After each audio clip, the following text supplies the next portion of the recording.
Welcome to our channel. Today we how to connect Trello to OneDrive for file attachments, beginner guide step by step clearly. To connect Trello to OneDrive for file attachments, start by opening your Trello board.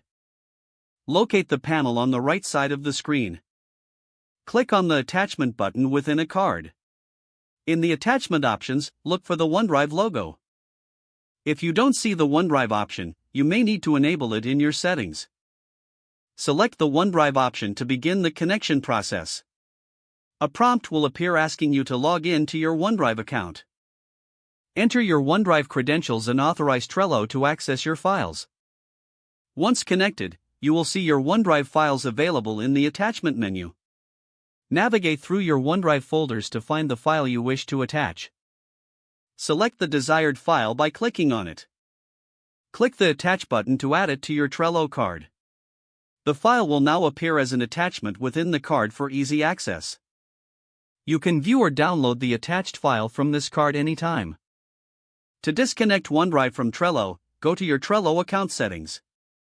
Locate the Power UPS section. Find OneDrive in the list and select Disable to unlink the services.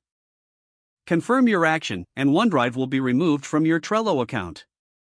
You have now successfully connected Trello to OneDrive for file attachments.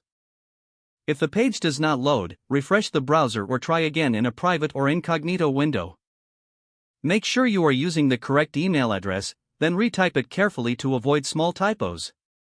If your password is not accepted, use the reset option and create a new strong password. You can check your spam folder for verification or security emails, then complete any requested confirmation steps. Enable two-factor authentication if available to improve account security and reduce unauthorized access risk.